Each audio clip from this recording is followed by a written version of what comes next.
بسم اللہ الرحمن الرحیم. السلام علیکم. کیسے مزاج ہیں آپ لوگوں کے؟ امید ہے آپ سب لوگ بالکل ٹھیک ہوں گے. میں بھی آپ لوگوں کی دعاؤں سے بالکل ٹھیک ہوں اور آج ایک نئی ویڈیو کے ساتھ حاضر ہوئی ہوں.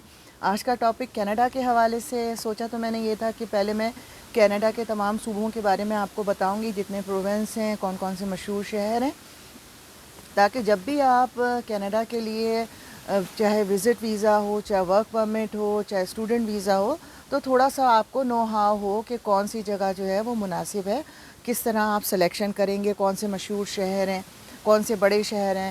تو یہ اس حوالے سے میں نے کہا، لیکن یہ کہ بیچ میں اتنے زیادہ سوال جب سے یہ ویڈیو کینیڈا کے حوالے سے شروع کی ہے کہ کس طرح سے جو ہے وہ کینیڈا کا ورک پرمٹ ہم حاصل کر سکتے ہیں، کس طرح وہاں جاب حاصل کر سکتے ہیں. تو میں نے کہا چلیں بیچ میں ایک انٹروڈکشن کی ویڈیو بنا دوں میں، جس میں آپ لوگوں کو تھوڑا سا بتا دوں، کیونکہ انڈیویجول تو میں سب کو جواب دینے کی کوشش کرتی ہوں، مگر پھر بھی اتنے زیادہ سوال ہوتے ہیں اور ایک دفعہ جواب دے دو تو پھر اس میں مزید وہ سوال پوچھنا شروع کرتے ہیں، تو سب کو اتنی زیادہ رپلائی دینا پاسبل نہیں ہوتی. تو یہ میں ایک انٹروڈکشن کے لیے آپ کو بتا رہی ہوں کہ کینیڈا جو ہے، اگر آپ اس کے وہاں کینیڈا میں جاب کرنا چاہتے ہیں اور ورک پرمٹ حاصل کرنا چاہتے ہیں تو اس کا کیا طریقہ ہے. تو سب سے پہلے تو ورک پرمٹ جس طرح تمام دنیا میں یورپین کنٹریز میں ورک پرمٹ بہت آسانی سے نہیں ملتا، بالکل اسی طرح یہی صورتحال ہے کینیڈا کی بھی. یہاں بھی ورک پرمٹ ملنا آسان نہیں ہے، کیونکہ اس کی سب سے بڑی وجہ یہ ہے کہ اتنے زیادہ انٹرنیشنل اسٹوڈنٹ پوری دنیا سے یہاں تعلیم حاصل کرنے آتے ہیں. تو جب وہ اپنی اسٹڈیز کمپلیٹ کر لیتے ہیں، لاسٹ ایئر میں ہوتے ہیں، تو وہ یہاں رہتے ہوئے جاب اپلائی کرتے ہیں اور ورک پرمٹ اپلائی کرتے ہیں. تو گورنمنٹ جو ہے وہ پہلے ان کو ورک پرمٹ دیتی ہے، اور ورک پرمٹ میں کیا ہوتا ہے کہ وہ ورک پرمٹ جب اپلائی کرتے ہیں اس کے بعد وہ ایلیجیبل ہو جاتے ہیں اپنی فیملی کو بلانے کے لیے، اور 2 یا 2.5 سال بعد جب ان کا ٹائم پیریڈ کمپلیٹ ہو جاتا ہے، کچھ ریکوائرمنٹس ہیں وہ میں بعد کی ویڈیوز میں بتاؤں گی آپ کو، تو اس کے بعد جو ہے وہ سٹیزن شپ کے لیے تو نہیں خیر، لیکن امیگریشن کے لیے اپلائی، PR کے لیے اپلائی کر سکتے ہیں. تو اصل میں مسئلہ یہ ہوتا ہے کہ جب میں ویڈیوز بنانا شروع کرتی ہوں نا، تو اتنے زیادہ اس میں جو چیزیں انکلوڈ ہوتی ہیں وہ آپ لوگوں کی عام آدمی پہلی دفعہ سننے میں سمجھ میں نہیں آتا. تو میں یہ چاہ رہی تھی کہ میں سیکوینس میں بنانا شروع کروں کہ PR کیا ہے، سٹیزن شپ کیسے ملتی ہے، وزٹ ویزا کیسے حاصل ہوتا ہے. تو اس میں آپ کو ہر چیز، جب میں بار بار ان لفظوں کا ذکر کروں گی تو آپ کو بہت آسانی سے سمجھ میں آ جائے گا.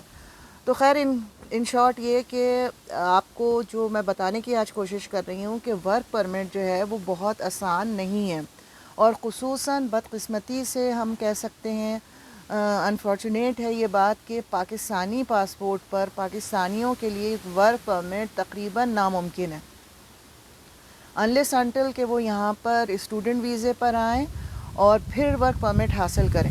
ادروائز کیا ہے کہ پاکستانیوں کے لیے کوئی ان کے پاس ایسا سسٹم نہیں ہے. اگر ہم ورک پرمٹ دیکھتے ہیں ادر دین اسٹوڈنٹ کے، تو ہانگ کانگ، جاپان، انڈیا، وہاں پر ایجنسیز لی ہوئی ہیں، وہاں پر یہاں کے جیسے ہم سمجھ لیں کہ ایجنٹس ہیں، وہ وہاں موجود ہوتے ہیں، ان کے ایک آفس یہاں ہوتا ہے انڈیا کے مختلف شہروں میں، فلپین کے مختلف شہروں میں، اور وہاں سے وہ ڈائریکٹلی جو ہے وہ لوگوں کو ہائر کرتے ہیں اور یہاں پر ورک پرمٹ دیتے ہیں، اور اس کے لیے کافی بھاری رقم لیتے ہیں. لیکن یہ کہ ورک پرمٹ بہت آسانی سے مل جاتا ہے. لیکن بدقسمتی سے ہماری حکومتوں کو کیا کہیے کہ کوئی بھی انہوں نے ڈھنگ کا کام نہیں کیا پاکستانیوں کے لیے، کیونکہ یہ حکومتی لیول پہ کام ہوتا ہے. اگر آپ کے ریلیشنز اچھے ہیں اور آپ اپنے ملک کے لوگوں کی بہتری کے لیے کوششیں کر رہے ہیں، تو اسٹوڈنٹ ویزا، ورک پرمٹ، ہر چیز آسان ہوتی چلی جاتی ہے. ٹھیک ہے، تو یہ سلسلہ ہے، لیکن پھر بھی نا امیدی کفر ہے، کوشش کرتے رہنا چاہیے. اچھا، اب اگر فرض کیجئے انڈیا سے آ رہے ہیں یا کسی اور ملک سے آ رہے ہیں اور یہاں کا ورک پرمٹ حاصل کرنا چاہ رہے ہیں، تو یہاں ان لوگوں نے کیا طریقہ کیا ہے کہ خصوصاً جو لوکلز ہیں، یا انہوں نے کیا کیا ہے کہ ایک کوئی بزنس اسٹارٹ کر دیا، اور بزنس اسٹارٹ کرنے کے بعد جب آپ کوئی بزنس اسٹارٹ کرتے ہیں تو آپ ایلیجیبل ہو جاتے ہیں 2 یا 3 لوگوں کو. اگر آپ کی ریکوائرمنٹ ہے، اس کا ایک پراپر پروسیجر ہے، وہ میں آپ کو بعد پہ ویڈیو پہ بتاؤں گی کسی اور ویڈیو میں. تو وہ ایلیجیبل ہو جاتے ہیں کسی کو ورک پرمٹ دینے کے لیے. لیکن اس کے لیے وہ یہاں پر جو آج کل ریٹ چل رہا ہے 35 سے لے کے $55,000 یہ وہ مانگ رہے ہیں آپ کو ورک پرمٹ دینے کے لیے.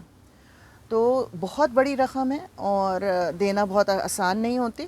اس سے کروڑ درجے بہتر ہے کہ آپ کسی، اگر آپ ینگ ہیں تو آپ کسی یونیورسٹی میں ایڈمیشن لے لیں، کالج میں ایڈمیشن لے لیں، ایز اے اسٹوڈنٹ ویزا آپ یہاں پر آئیں. تو اسٹوڈنٹ ویزے کے بعد آپ کے لیے منزلیں آسان ہو جاتی ہیں بہت یہاں رہتے ہوئے.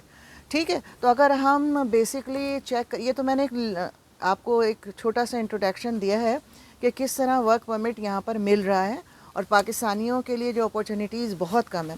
اور اگر ان شارٹ کہ آپ مانگنا چاہتے ہیں ورک پرمٹ، اپلائی کرنا چاہتے ہیں، اپنی قسمت آزمانا چاہتے ہیں، تو اس کے لیے آپ کو سب سے پہلے آئلٹس کا ایگزام دینا ہوگا. آپ کا انگلش جو بینچ مارک ہے وہ بہت آپ ہائی فائی انگلش نہ کہہ دیں، آپ کی فلوئنسی نہیں ہونی چاہیے، مگر پھر بھی آپ انڈرسٹینڈ اسپیکنگ ریڈنگ آپ کی بہت اچھی ہونی چاہیے. کیونکہ جب تک آپ انڈرسٹینڈ نہیں کر سکتے جس ملک میں بھی آپ وہاں جا رہے ہیں تو وہاں آپ کام کیسے کریں گے.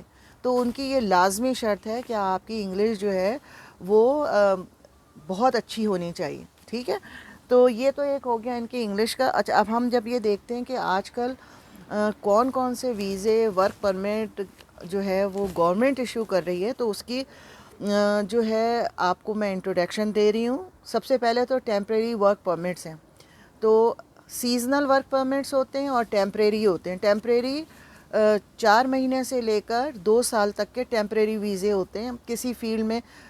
جیسے آپ مثال لے لیجئے، فرض کیجئے کووڈ آ گیا، تو کووڈ میں کیا ہوا کہ ہیلتھ جو سیکٹر تھا اس پہ بہت زیادہ لوڈ پڑ گیا. جو لوگ اسپتالوں میں کام کر رہے تھے، کلینکس پہ کام کر رہے تھے، ان کو خود کووڈ ہونا شروع ہو گیا. ڈاکٹر، نرسز، جو وہاں عملہ کام کرتا ہے، تو ان کو کیا ہوا، ان کو ریپلیس کرنے کے لیے بہت بڑی تعداد. اچھا، پھر لوگوں میں خوف بھی پیدا ہو گیا، لوگوں نے جاب چھوڑنی شروع کر دی کہ اگر ہم اسپتال میں کام کریں گے.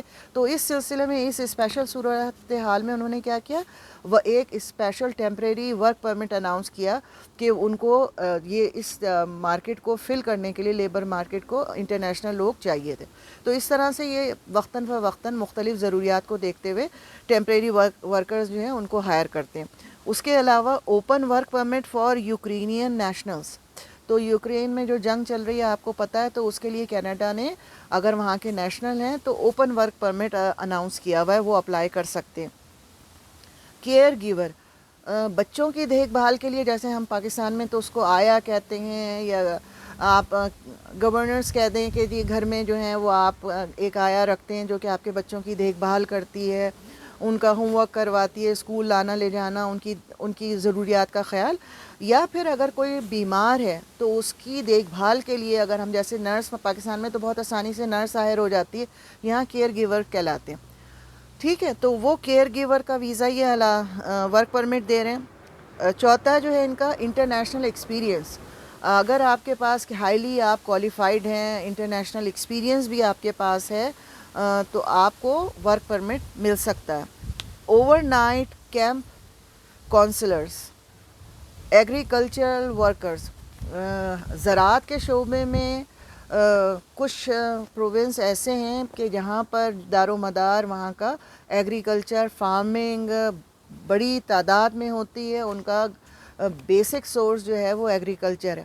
تو اس کے لیے ان کو وہاں پر ورکرز چاہیے ہوتی ہیں کھیتی باڑی کرنے، جیسے ہم ان کو جس کو کسان کہہ دیں، یا کھیتی باڑی کرنے کے لیے فارمرز جو ہیں، تو اس کا بھی ویزا ورک پرمٹ الاؤ کرتے ہیں. مگر بہت ہارڈ جاب ہے، بہت زیادہ ہارڈ جاب ہے. اس کے علاوہ work permit, open work permit انہوں نے آفر کیا ہے for Hong Kong recent graduates. جو بچے بچیاں ریسنٹ گریجویٹ ہوئے ہیں لیکن ان کی شہریت ہانگ کانگ کی ہونی چاہیے، تو ان کے لیے بھی انہوں نے اوپن ورک پرمٹ کیا ہے. اس کے علاوہ open work permit for vulnerable foreigners worker, اس کے لیے بھی ایک خصوصاً ویزا ورک پرمٹ اناؤنس کیا ہے، مگر یہ ان لوگوں کے لیے ہے، اس کی بھی کچھ شرائط ہیں جو کہ کینیڈا میں آلریڈی موجود ہے. تو یہ جتنے بھی ورک پرمٹ اگر آپ ان کی چیک کریں گے جو آفر کر رہی ہے کینیڈین گورنمنٹ، وہ سب سے پہلے پریفر کریں گے کینیڈا میں رہنے والے. اگر کوئی کینیڈا میں آلریڈی موجود ہے ایز اے اسٹوڈنٹ یا کوئی اور جاب کر رہا ہے، تو یہ ویزے پہلے ان کے لیے اوپن ہوں گے.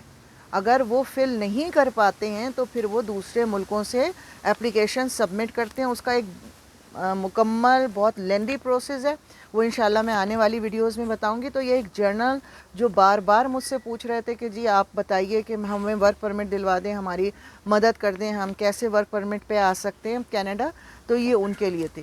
ٹھیک ہے، تو تھوڑا سا انٹروڈکشن آپ لوگوں کو مل گیا ہوگا، سمجھ میں آ گئی ہوگی۔ انشاءاللہ آنے والی ویڈیوز میں آپ لوگوں کو فردر جاب اور دوسری چیزوں کے بارے میں بھی بتاؤں گی۔ اپنا بہت خیال رکھیے گا، دعاؤں میں یاد رکھیے گا۔ اللہ حافظ۔